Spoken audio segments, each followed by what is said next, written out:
research to validate it all later. When you do that research, you can start off by going and doing a hunt on Google or someplace for like Webbot forum, and go and jump to that. If you're absolutely new to this, maybe you want to get some easy entry into it, you can go look up JSNIP4 on YouTube. He's got JSNIP and the numeral 4. He's got a YouTube channel, and he's been doing summaries and has been following my work for years, and takes the time to point out where it's been effective. So now the methods. Basically what I've done is I've come to the conclusion that humans are psychic, and most of us don't know it or acknowledge it. It may cause us to make certain moves with intuition, but we really don't bring it into our consciousness. So what I did was I devised a software that's basically of 4 components. The one component are these things called spiders, which are just search engine kind of programs that go out and read web pages. And that just goes out and looks for data, and I tell the spiders what to look for. The second component is the processing that weeds out all the data that we don't want, because it brings back vast quantities of stuff that's just not useful for us. And the third part is the lexicon. The lexicon is a dictionary of words in many different languages, but it has no definitions, which is why it's really called a lexicon and not a dictionary. And what it is attached to each of the words are values that are represented by numbers that go to how that word is perceived by the native speakers of that word in its emotional context. So see, basically what I'm looking for are emotional changes that show up in language. And it was always my understanding that I worked from since 1993 that these emotional changes were as a result of our psychic or intuition leaking out. And so what I've done is make a giant intuition sweeper. The way Google sweeps the internet and comes up with places for you to go and look at to respond to dinner or specific queries, what I did was to come up with a giant search engine that looks for distilled bits of intuition that end up on the internet in the form of language changes. So now, it's all done linguistically. The fourth component here, we have a database of some considerable size that runs in a language called SQL, and I'm able to do some very extensive data mining on this. And then at the other end of it, I do personal interpretation. So let me explain how that works.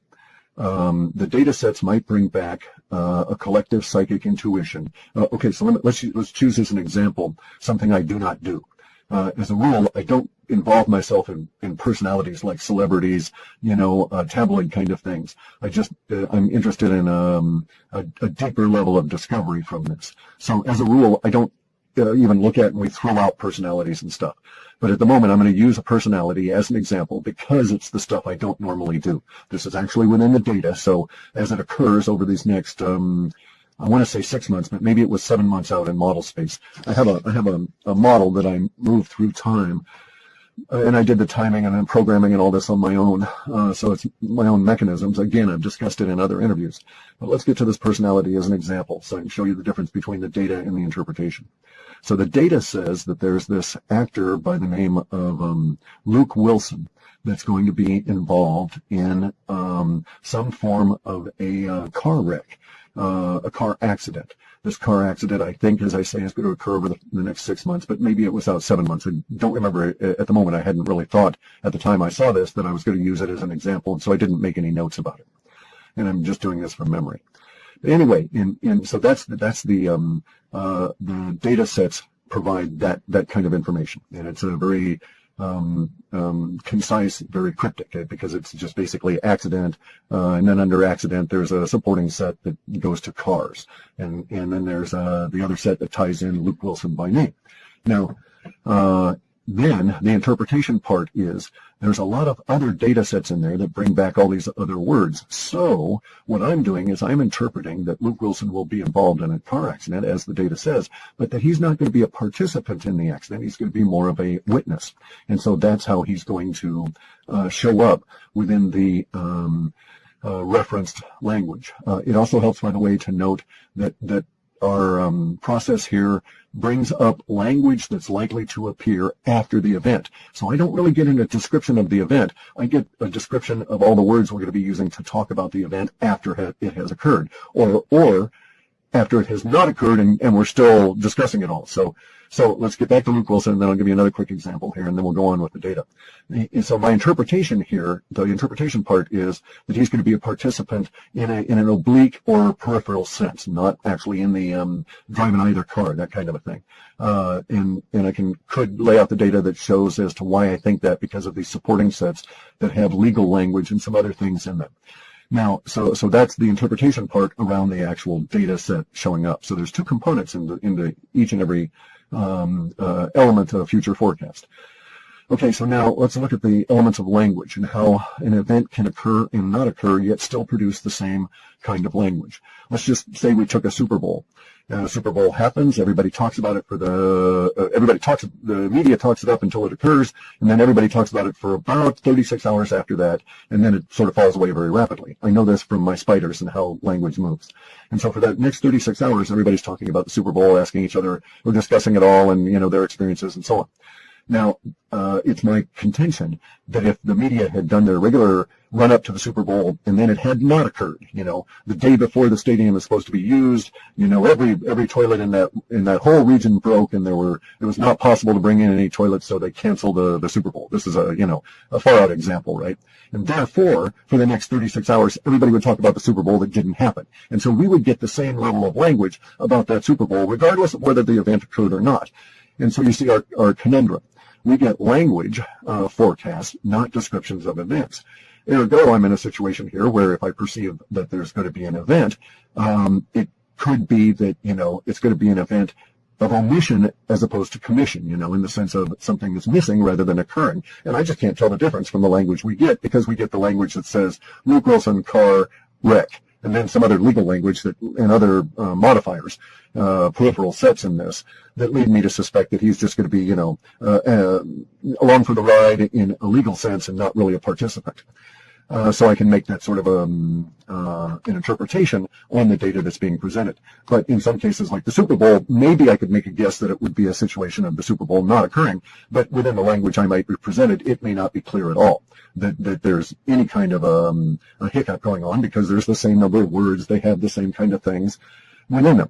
You would ask yourself and talk about the same sort of situations, more or less, because in the case of the Super Bowl not happening, you would say, well, what if so-and-so had, done this and so on. So you'd speculate a lot more.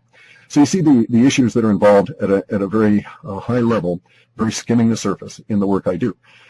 So, all right, so I've said that. Now, I've been doing this since 97 when I did my first run. I started working on the programming in 93. It took me a long time 4 years to do the initial work and research on this, because I had to make a living. I was working for Microsoft and GEC Marconi and all these airlines and writing code and stuff for people. So that's what I was doing at the time. I was a software engineer, specializing in very large databases and data mining and interesting kinds of projects at a very high end. I program in a number of languages. My core language is C. I do some assembler. I like C a lot. C++. I don't need the overhead. I do encapsulation. And I like Prolog. Prolog is a self-compiling artificial intelligence language, but I hate using the word AI because everybody thinks of smart, self-aware computers, which I contend cannot happen. Anyway, though. There you go. See, there was a divergence. We shouldn't have gone there. So now let's get into the situation that really brings me to doing the video. As I'd said earlier, this should have been addressed as my fellow Americans, because everybody in North America is going to suffer the same kind of circumstances that are going to, as myself, over these next few years. Our data set suggests that these circumstances are not going to be good in one way. I mean, they're going to be a challenge, a struggle. Now, I happen to have a philosophical approach that challenge and struggle is good. That's why we're here on Earth, to learn. And you don't learn sitting on your ass watching TV or, playing video games. You may get your twitch fingers really good, but you never really deal with any of your karma. And well, that's all about to change. According to our data sets, we're into it right now. And if you follow anything at all, you'll, even if you're new to this work, you'll have been brought here by some occurrence in your life that impacts on some of the subjects we're going to discuss here, or is impacted by some of the subjects we're going to discuss here today. And those subjects include basically the economic underpinnings of life as we know it, eroding away visibly in front of you over these next few months and then into the rest of this year. The erosion is described in our data sets as being so fast. The collapse of all of the bubbles that the Federal Reserve and the criminalists have put together is described as happening so fast that there's major changes in society that occur at a what is seemingly a blinding speed, given the usual rate at which change might occur. Now, note that the powers that be, politicians and everybody, they don't like change in our society. Politicians are followers. They follow polls. They follow the masses. They're not leaders in that sense. So they don't like change because it causes them to have to change, and they feel uncomfortable because until they get a poll reading on it, they don't know how you're going to react, and they're paranoid. So you can't trust politicians to lead anytime, anywhere, under any circumstances. And we're in a situation now where the economic bubbles are all going to pop.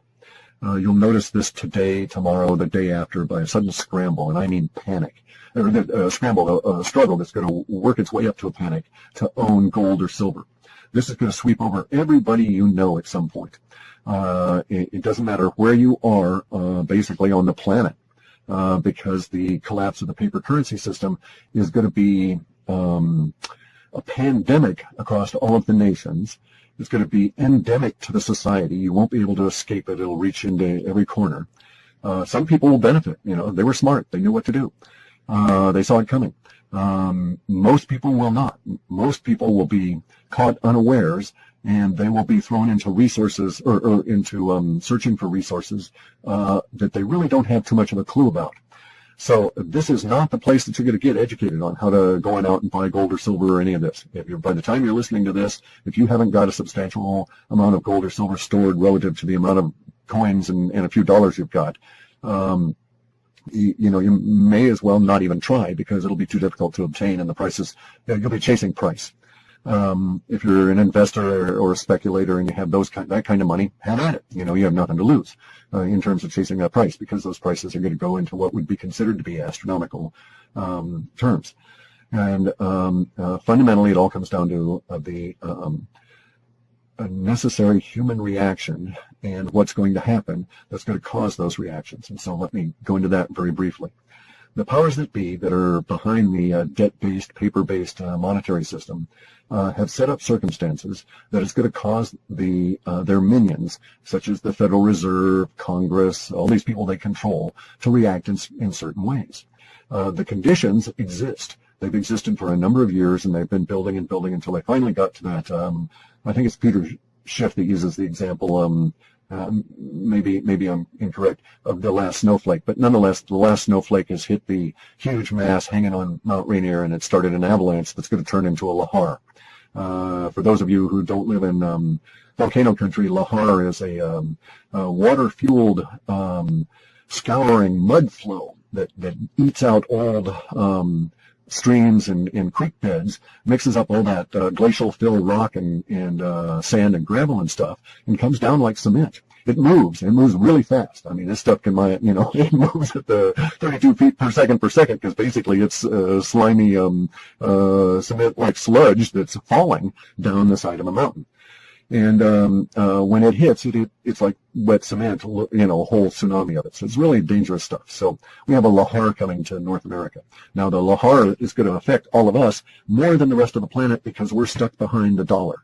We're stuck behind the powers that be and the structure that they built for the dollar that's going to cause their minions to have this specific kind of reaction. That reaction will lead to hyperinflation. And by hyperinflation, I'm specifically referring to a situation that will cause goods that you may need, dish soap, that kind of thing, to be very, very difficult to obtain, and the prices will be hard to take. I mean, the prices in dollar terms are going to be very difficult to deal with. And this is also going to involve, because of the way that this crash is going to occur, and this is really the reason why I'm doing this video at the moment, is that there's a very considerable chance, I don't want to use that word, there is a huge potential in the energy sense, in the electrical sense. We've got a very large potential that the just-in-time delivery system will come to a grinding halt all across North America. if that should occur, and I'm going to actually start saying when that occurs, the conditions that you'll face will be that the stores will empty and they will not be refilled. And you'll go back to that store 2 days after you went and bought milk and there won't be any milk. You'll go back and they'll say, well, we'll get some in a few days. And the fact of the matter is that they won't. And then perhaps even 2 or 3 or 4 or 5 days after that, the employees won't even show up. We don't know how it's going to actually mature at the individual level, and it's going to really depend where you are and how much of the material that you use in your life is locally sourced. Because we've gotten a situation where everything that travels over the roads to get to the stores that you consume is basically riding there, floating there on a sea of paper debt credit. The guy, when he fuels up his truck to drive the goods from the supplier, secondary supplier over to Walmart, he fuels his truck up on a credit card that runs on credit. He doesn't actually carry cash to make the purchases that get him from one part of the country to the other with that load of goods to go into the Walmart. He personally uses credit card more often than not, purchases everything that way, and he's with the vast majority of people in the country. And it's not necessarily, there are going to be instances when these cards, the plastic, will not work. But that's not necessarily what we're talking about now in terms of the dysfunction that's going to occur. Because the dysfunction that's going to occur is the lack of credit that allows people to purchase things ahead of time and bank on being able to pay that creditor when the goods are sold. So that whole credit system is going to break down, and then there's the issues of the huge amount of capacity to move goods, but no demand. So it's got us into a situation where even the basics will now be threatened, and that's something that we all need to be aware of. I'm not saying that you should panic. I'm not saying to run on out and try and stock up on canned goods. I don't know that that's the solution. It's going to depend on where you're at as to how bad it might get for you at an individual level.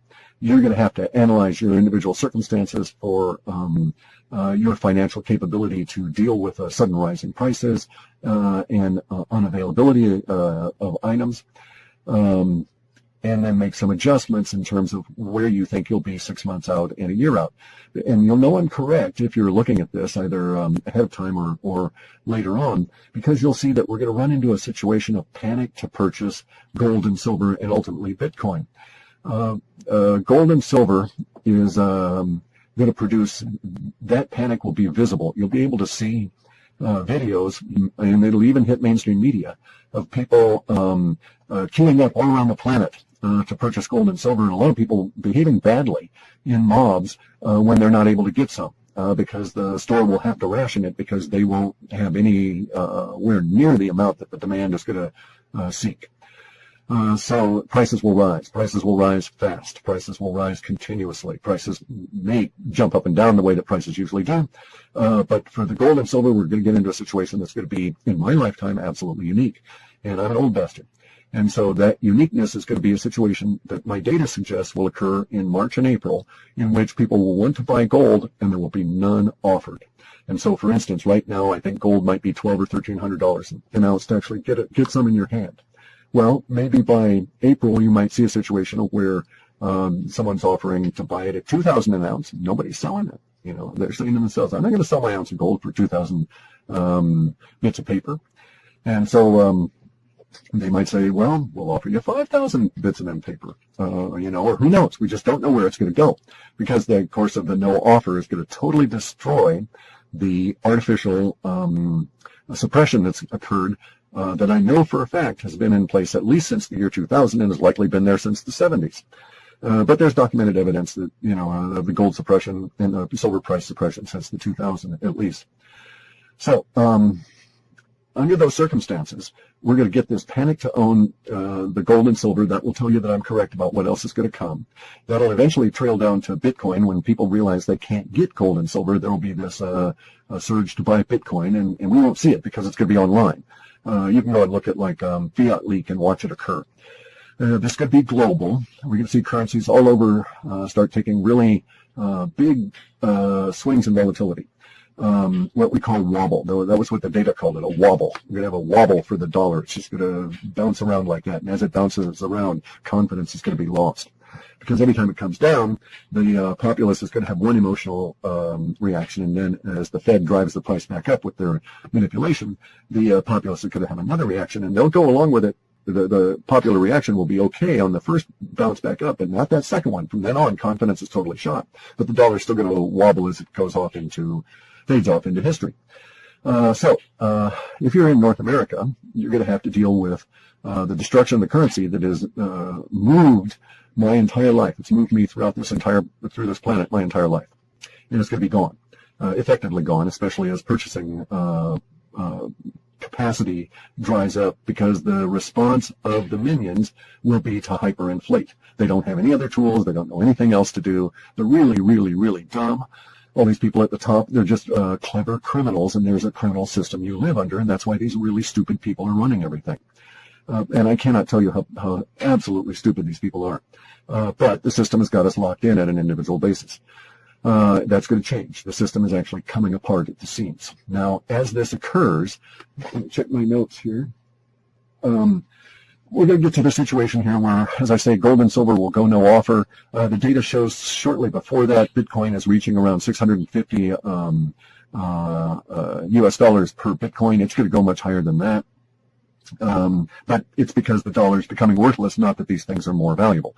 Their value will now be recognized. There's another key difference, is that, yes, there will be a fundamental change in the nature of gold and silver, because gold and silver in and of themselves are just rocks, just minerals, and they can't do anything. There's no emotional component there. There's no life as we understand it within those rocks. But what does motivate and move gold and silver around the planet is the human reaction to it.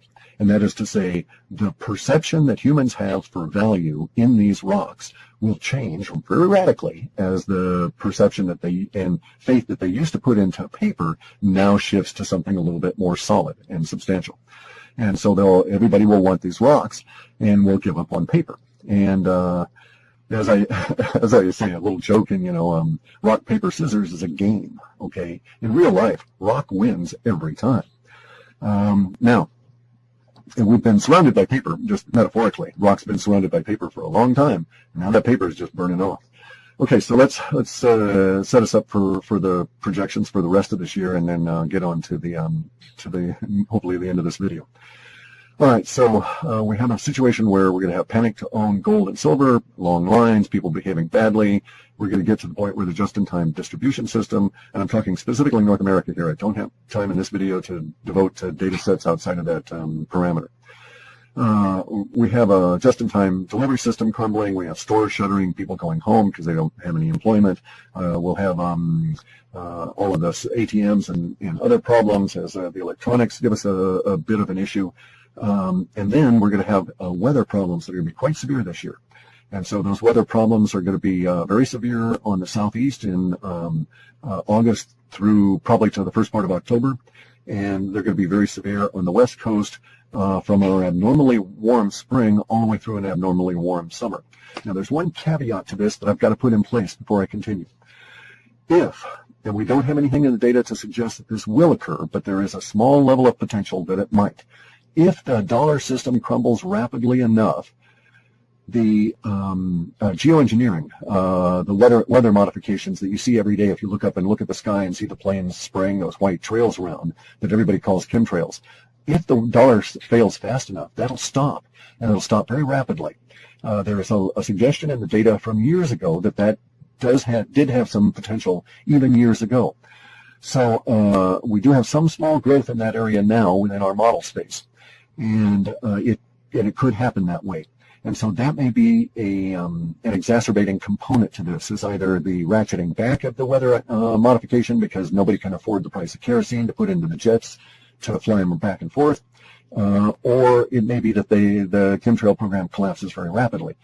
Now, regardless of that, or without regard to that, the data set is growing there around a very hot, abnormally so, basically a big pool of heat that captures the west coast and sits around the west coast of the U.S., all the way from Baja well up into southeast Alaska. And it's a heat that's going to be crushing at points later in summer. Well, again, we'll know I'm correct if we have this very abnormally warm early spring, and it just doesn't fade the way that it usually does around here.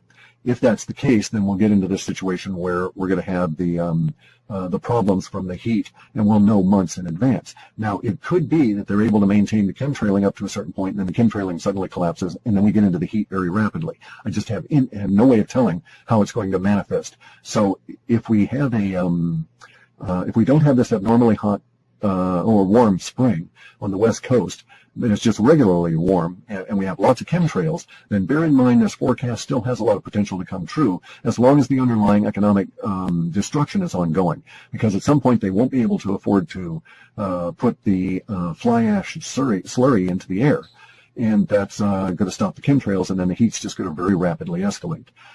And when that occurs, a number of effects are going to occur within the social order and within the environment, as may be expected, and we're all going to have to deal with these. So I'm not trying to pimp my report or anything like that. We're all going to live through this, and my reports, my accuracy level is better than chance. I figure I'm at least 50% of all of the predictions either come out accurately and on time, or accurately and off time. So chance would have it be about 20 to 24%. So under the circumstances, you're going to have to decide how you're going to deal with a situation where we have a heat wave on the West Coast that may extend inland some considerable distance and into the Southwest that might cause severe problems for your environment, especially at a time when electricity may not be all that reliable. See, all this stuff's going to hit us all at once. The broken credit system is going to destroy the just-in-time delivery system, which includes fuels for power plants, which produce electricity to produce the electricity you need to keep the air conditioning on. And at the same time, we're going to have it's going to be exceptionally hot, and you're going to have to rely more on that air conditioning and or whatever cooling you've got. And you're going to find it's difficult to get around because a lot of the infrastructure around you is starting to basically react to an overly heated sun, and you're just sort of not really prepared to deal with it because you've been kept in sort of a little geoengineering cocoon for the last few years that may rapidly disappear. Now, I happen to think we've got to, I like taking my pain right now and getting it over with, right? I don't want to delay pain. If there's pain, I want to eat it, as the Taoists say. Eat your pain now, and get that karma out of you, and get past it. So I want the geoengineering to go away, but I need to advise everybody that I'm very realistic about what's going to happen when that does. It's not going to be very pleasant, and we have to adapt. And so there's going to be a lot of adaptation going on. And this is the other component of this. The good part of the reports that we've had here for the past few years have been saying that basically we're in a renaissance period, long delayed, that's been held in abeyance by the manipulation of the economic system. If the economic system had collapsed in '87, we would be into just such a kick-ass renaissance now. It would not matter that the environment is radically changing, because we would have already started adapting in the early 90s, that kind of a deal. But we've been held in this artificial cocoon of control that has been trying to preserve their control, and in the cost to all of us was that there hasn't been an acknowledgement of the real changes in which we're actually living. Change happens, people. We got to get there. Got to understand this. So we're now in a situation where the confluence of events is going to bring all of this and put it on our plate here, and I think we're going to get all this hitting us around July, just as hyperinflation really kicks off. And by hyperinflation, I mean very stupid, dumb people that run things in the criminal system that has got us all locked under control will respond to the economic crisis as expected, and will print vast quantities of digital dollars until they just can't print anymore, until it just doesn't make any more sense and no one's listening to it. And so we might see, numbers being invented, quadrillions or something, for new kinds of numbers, because we're printing them out so fast that we make Zimbabwe look like pikers, look like they had no vision on how to hyperinflate. We got some really stupid people running things. Now, the good part of all of this is that as the paper debt collapses, we're going to get back to what's known as sound money, which is these rocks I'm talking about, gold and silver, and the new electronic rock that is Bitcoin. When we do this, you'll find that the social order changes around you. And it is because there's a new ethos, because you can't fuck people over in gold and silver deals and live to walk around, right? I mean, it's like you got to get real with things. The people with the paper money system have done everything they can to put layers and layers and layers and layers of minions between themselves and any justice at all. That goes away with the paper debt system. All of the politicians you know go away with the end of the paper debt system. Who gives a rat's ass about that old fart Hillary or hair boy Trump when there's no dollars behind them? You know, when Trump's casinos are empty, or not empty, where they just have thousands of squatters living in them, and because the economic system has collapsed and those people's homes were washed away in the storms, they saw the casino and they said, hey, I'm going to go live there. You know, up yours, Trump. And by then, no one gives a rat's ass about Trump anyway. You know, that's the kind of world we're going to be getting into. It may actually come to the point where the, quote, federal government does not have the money to front an election. It will come to the point, and we'll start seeing that within our data, it shows us anyway, it will come to the point by August that we'll recognize that the moral bankruptcy as well as the physical or actual economic bankruptcy of the two major parties. So hooray, the political oligarchy and dictatorship that we've lived under, it's gone. It's dying in 2016. I don't vote. It's a mud's game. They've got everything rigged. And you know it's rigged because they're going to present you two people and they're going to say that this is the best that America has to offer. You know, Hillary Clinton, the whore for the elite, or Donald Trump, the other whore for the elite. You know, that's the best that America has to offer. No. I got better people here in Olympia than either of those two. So, sorry, didn't mean to get into that. Anyway, so here's where it's at, guys. It's going to be really harsh for us this year, and something you have to pay attention to now, if you've got any inclination at all, is gardening when it counts. I think there's even a book by that name, like Gardening When You Have to Depend on It, or Gardening When It Counts. And that's where we're at now. That's why I'm bringing this up, because food's going to be an issue. It's not going to be a question of, you know, how much you're going to pay for that tomato. It's going to be a question of, do you have that tomato out of season? Probably not. Not if you're not figuring a way of growing it next year. You know, so that's the route it's going to go. You're going to learn a whole lot about food, because it's going to be a very key issue as we go forward. We live in a hugely resource-rich environment that's been kept from us by the paper debt system. And we now have to learn to explore that hugely rich environment around us in really creative ways, because the paper debt system is coming down. Without that, you've got to figure ways to make yourself an asset to the universe, because otherwise you're a liability to everybody. And in a harsh world like that, liabilities go quick. And you don't want to be in that group that goes quick. So, hang on a second. Green smoothie here.